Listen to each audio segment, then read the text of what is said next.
कहते हैं पति और पत्नी का जो रिश्ता होता है वह रिश्ता टोटली प्यार और भरोसे पर टिका होता है।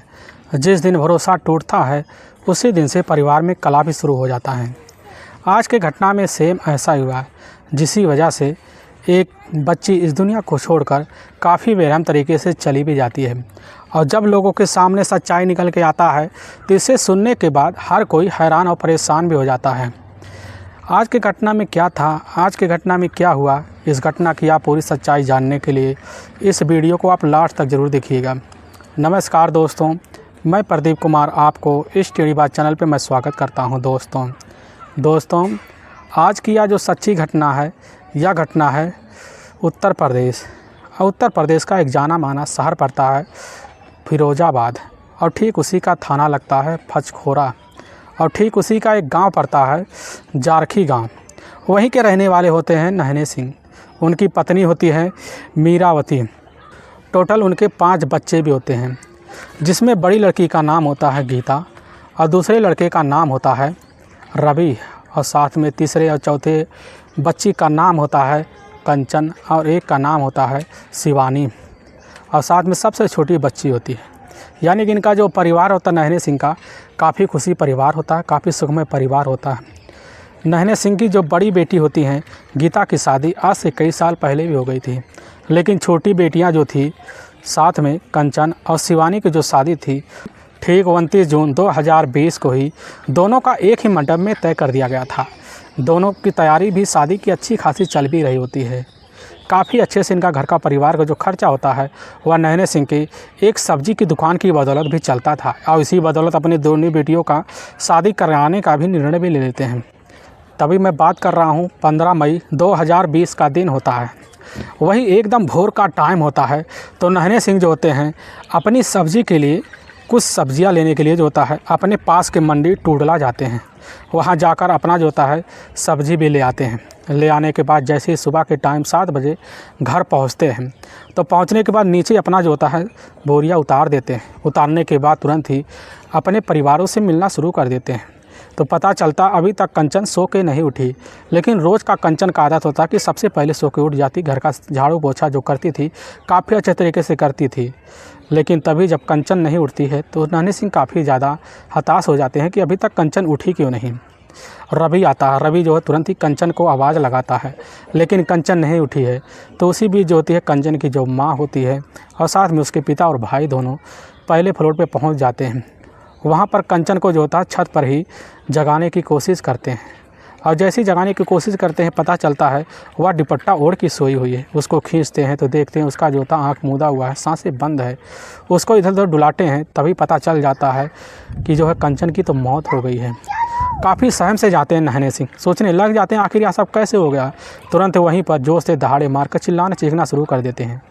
और इसी चीखने चिल्लाने की आवाज़ सुनकर जो होता है आस पड़ोस के लोग भी इकट्ठा हो जाते हैं, और साथ में कुछ लोग और भी आ जाते हैं। जितने भी तैसी होते हैं सब आ जाते हैं। नहने सिंह वहीं चिल्लाकर कहने लग जाते हैं कि यह सब कारनामा हमारे पड़ोसियों ने किया, उन्हीं की छत पर आकर यह सब कर गए, हमारी बेटी की गला दबाकर उन्होंने हत्या कर दिया। नहने सिंह की इसी आवाज़ को सुनकर आस पड़ोस के लोग काफ़ी सहम से जाते हैं, बस सोचने लग जाते हैं कि आखिर यह कह क्या रहे हैं। और इसी बदौलत जैसे यह चीज़ की जो होता है सूचना उसी समय जो होता है आस पड़ोसों को लगती है, तो इन्हीं के द्वारा आस पड़ोस के द्वारा ही अपनी नज़दीकी पुलिस थाने पोचखरा में फ़ोन कर देते हैं। वहाँ के थाना प्रभारी होते हैं संजय सिंह। जैसे ही खबर पाते हैं तुरंत ही अपने दल बल टीम के साथ उसी घटना पर पहुँचते हैं। पहुँचने के बाद उनके साथ कुछ फोरेंसिक टीम भी होती है। उन्हीं फोरेंसिक टीमों के साथ जो होता है छत पर चढ़ते हैं। छत पर काफ़ी भीड़ लगा होता है।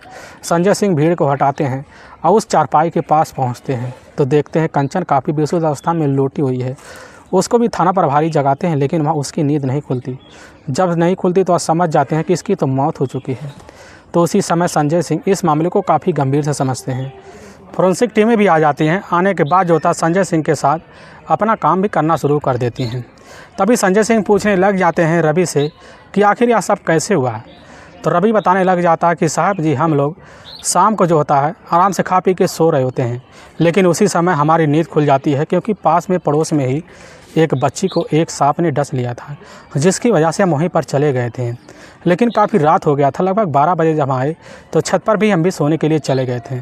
लेकिन देखते हैं कि हमारी बहन जो होता है उस समय कंचन जग रही होती है, फ़ोन पर किसी से बात कर रही होती है। उसी बीच हम जो होता है 12:30 बजे के आसपास नीचे आ जाते हैं।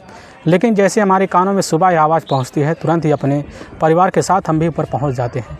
इसके बारे में हमें नहीं पता साहब यह कौन कर सकता है, लेकिन उसी समय थाना प्रभारी संजय सिंह सोच में पड़ जाते हैं कि आखिर में जो इनके पिता हैं काफ़ी चिल्ला कर क्यों कर रहे हैं, पड़ोस के लोगों ने इस काम को अंजाम दिया।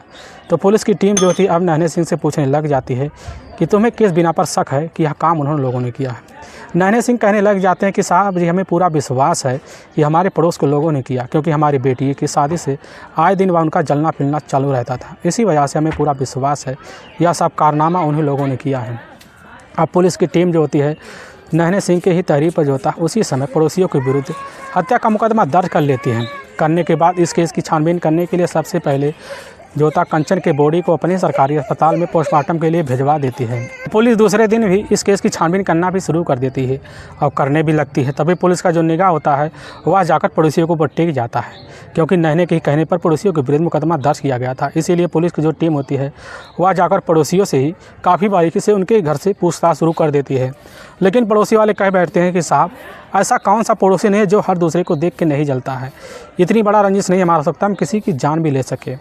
पड़ोसियों की बात जो होता है पुलिस और साथ में थाना प्रभारी मान लेते हैं और उस केस को वहीं से जो होता है दफा केस को दूसरे एंगल से छानबीन करना शुरू कर देते हैं। वह सोचने लग जाती है कि रवि ने जो बात कही कि रात में 12:30 बजे कंचन किसी से फ़ोन पर लगी हुई पड़ी थी, आखिर वह फ़ोन पर किससे लगी हुई पड़ी थी। और पुलिस जो होती है इसीलिए उस फ़ोन को जाँच पीछ करने के लिए पुलिस जो होती है रवि के घर से परिवार वालों से कंचन का मोबाइल नंबर लेती है। उसका जब मोबाइल नंबर लिया जाता है तो उसी का मोबाइल नंबर पूरा कॉल डिटेल बारीकी से देखा जाता है। पुलिस की टीम काफ़ी बारीकी से देखती है और जब देखती है तो काफ़ी चौंकाने वाला खुलासा भी हो जाता है। पता चलता है उस नंबर पे जो होता है उसका ही जीजा, अपना ही जीजा गीता का ही पति होता है भूरा, जो आगरा के ही लाड़मादा का ही रहने वाला होता है। भूरा के टोटल 2 बच्चे भी होते हैं, जिसमें बड़ी बेटी होती है और एक छोटी बेटी भी होती है। अब भूरा के परिवार में काफ़ी अच्छा सा परिवार भी होता है। इसी बीच इनका परिवार काफ़ी अच्छे से खेल भी रहा होता है। लेकिन ऐसा क्या हुआ कि भूरा के साथ कंचन को बात करना बहुत ज़रूरी पड़ गया है। इसी पुलिस की जो टीम होती है वह तुरंत जाकर गीता के ऊपर नज़र टिका लेती है। और जैसे गीता के बारे में पता चलता है गीता जो होती है ठीक आज से 2 महीने पहले ही वह अपने मायके आकर रह रही है और इसका कारण जानने की भी कोशिश करती है। पुलिस इस केस की काफ़ी बारीकी से छानबीन करना भी शुरू कर देती है और करने भी लगती है, कुछ खबरें लगाती है। तभी गीता के बारे में काफ़ी चौंकाने वाला पुलिस के सामने खुलासा हो जाता है। पता चलता है गीता और भूरा के बीच आए दिन झगड़े तकरार होते रहते थे। इसी बीच गीता जो होती है अपना ही ससुराल छोड़कर आज से ठीक 2 महीने पहले ही अपने मायके आकर रहना शुरू कर देती है। और ऐसा क्या हो गया, क्या कारण था, इसीलिए पुलिस की जो टीम होती है उसी समय यानी कि 20 मई 2020 को ही गीता को पुलिस अपने कस्टडी में लेती है। और जब कस्टडी में लेती है तो उसको थाने ले आती है।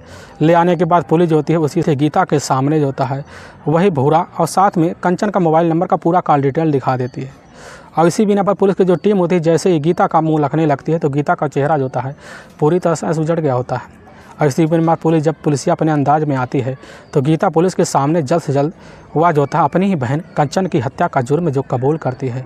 इससे सुनने के बाद हर कोई हैरान और परेशान हो जाता है।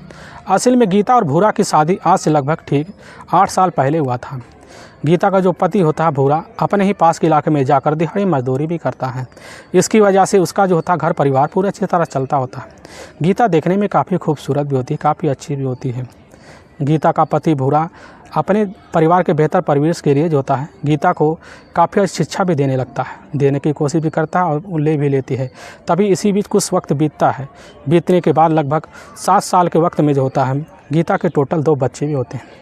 दोनों बच्चों को काफ़ी अच्छे से खुशी व्यवहार से रखती थी। लेकिन इसी बीच जो होता है भूरा का अपने ही ससुराल काफ़ी आना जाना लग जाता। आने जाने की वजह से उसके ही जो साली होती है वह होती कंचन, जिसकी उम्र होती है लगभग 19 साल के आसपास। देखने में काफ़ी खूबसूरत भी होती है, काफ़ी अच्छी भी होती है, पढ़ी लिखी भी होती है, चंचल भी होती है। कंचन अगर किसी से बात करती तो काफ़ी अच्छे से व्यवहार से बात करती। इसीलिए जो होता है भूरा की नज़र जैसे ही अब कंचन पे पड़ता है तो एक ही नज़र में कंचन का दीवाना हो जाता है। होने के बाद कंचन से ही जो होता है दिल लगा बैठता है। इसी बीच दोनों के बीच प्रेम प्रसंग हो जाता है। प्रेम प्रसंग के बारे में ना किसी को पता चलता है, ना कोई जान पाता है। और इसी बीच इन दोनों के बीच प्रेम प्रसंग चालू हो जाता है, चलने भी लगता है। समय बीतने लगता है, दोनों मोबाइल पर आए दिन बात करना शुरू कर देते हैं। लेकिन इसकी खबर जैसे ही उसके गीता को लगता है तो गीता जो होती काफ़ी भन्ना से जाती है। इसीलिए अपने पति जो होता है भूरा से काफ़ी झगड़े तकरार करना शुरू कर देती है। झगड़े तकरार इतना बढ़ जाते हैं कि गीता जो होती है अपने पति से झगड़े तकरार करके अपने ही मायके ठीक घटना से 2 महीने चली आती है।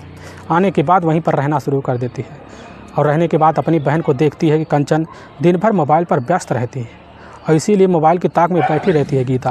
और जैसे ही मौका निकालती तो कंचन जैसी मोबाइल रख देती, उसी बीच गीता जाकर मोबाइल चेक करना शुरू कर देती है। तभी पता चलता कंचन के मोबाइल में उसका ही जीजा जो होता है भूरा का कई घंटों तक लगातार बातें होती थी। उसी बीच काफ़ी भन्ना जाती है। गीता आकर तुरंत इसकी शिकायत जो होता है अपने पिता नन्हे सिंह को दे देती है। नन्हे सिंह जो होते हैं तुरंत ही इस मामले को काफ़ी गंभीर समझते हैं। समझने के बाद अब फैसला लेते हैं हमें अपनी बेटी कंचन के लिए रिश्ता देखना ज़रूरी है, नहीं तो आगे कुछ हो जाएगा तो इसके लिए हमारा परिवार तो हमारी बेटी का परिवार भी तबाह हो जाएगा। इसीलिए जो होते हैं नन्हे सिंह जो थी लड़की की तलाशी करना शुरू कर देते हैं, करने लगते हैं। तभी पता चलता है पड़ोस के गांव के कुछ ही दूरी पर पड़ता है एक लड़का होता है जो 2 भाई होते हैं, काफ़ी अच्छे से पढ़े लिखे होते हैं। दोनों भाइयों की जो शादी की उम्र हो गई थी। इसी बीच जो होते हैं तुरंत ही नन्हे सिंह फैसला लेते हैं क्यों ना अपनी दोनों बेटियां कंचन और शिवानी की शादी उन्हीं दोनों भाइयों के साथ कर दें और तुरंत ही रिश्ते की बात भी करते हैं। तभी 29 जून 2020 का उनका बारात का दिन भी रख दिया जाता है, शादी का दिन भी रख दिया जाता है। इधर गीता सोचने लग जाती है कि हो सकता है हमारी बहन कंचन अब सुधर गई हो। लेकिन कंचन की रंग रूप देखकर गीता समझ जाती है कि कंचन अब कभी सुधरने वाली नहीं है। अपना परिवार काफ़ी बिखरता हुआ देखकर गीता काफ़ी यह फैसला भी ले लेती है हमें अपने बहन को अपने ही रास्ते से हटाना पड़ेगा। इसीलिए गीता जो होती है गीता उसी समय यानी कि 14 मई 2020 का दिन होता है, शाम का टाइम होता है। कंचन जो होती है खाना खाकर आराम से छत पे सोने के लिए चली जाती है क्योंकि गर्मी का महीना होता है। और गीता जो थी नीचे सोई होती है। उसको लगने लगता है कि हमारी बहन जो है कंचन गई अपनी जीजा से बात कर रही होगी और वहीं जाकर काफ़ी दीवार के पीछे छिप जाती है, वहीं पर देखना शुरू कर देती है। तभी उसके कानों में जो होता है कंचन और जो होता है उसके पति भूरा की आवाज़ उसी मोबाइल के थ्रू पहुंचता है। तुरंत ही वहीं पर जो होती है गीता भन्ना जाती है। भन्नाने के बाद जैसे ही कंचन को लगभग 1 बजे काफ़ी गहरी नींद आ जाती है। आने के बाद वहीं पर जाती है गीता अपनी बहन का कंचन का वहीं पर गला दबाकर हत्या कर देती है। हत्या करने के बाद आराम से आती है, रात में आकर अपने चारपाई पे सो जाती है। लेकिन सुबह के टाइम जैसे ही कंचन के जो पिता होते हैं नन्हे सिंह जैसे ही जाते हैं अपनी बेटी को जगाने के लिए या हश्र देखकर काफ़ी वहाँ माहौल बिगड़ जाता है और इसी माहौल में जो होती है गीता भी शामिल हो जाती है। लेकिन वाकई में दोस्तों पुलिस के सामने जैसे सच्चाई जो होता है गीता रखती है, इसी बिना पर पुलिस की जो टीम होती है उसी समय गीता को अपनी कस्टडी में ले जाकर वहाँ की कोर्ट में पेश करती है और गीता पर काफ़ी गंभीर मुकदमा दर्ज करके ले जाकर जेल में डाल दिया जाता है। दोस्तों हमें इस घटना का सुनाने का उद्देश्य किसी को परेशान करना नहीं है और ना ही किसी को दिल को ठेस पहुंचाना है। बस आपको यह बताना है कि आप जहां भी रहें आप सावधान और सतर्क जरूर रहें। दोस्तों अगर आपको वीडियो पसंद आ रहा है तो इस वीडियो को आप ज़्यादा से ज़्यादा शेयर और सब्सक्राइब जरूर कीजिए, जिससे हम आपके बहुत आभारी रहेंगे। फिर मिलेंगे एक नए वीडियो के साथ, तब तक के लिए जय हिंद और जय भारत।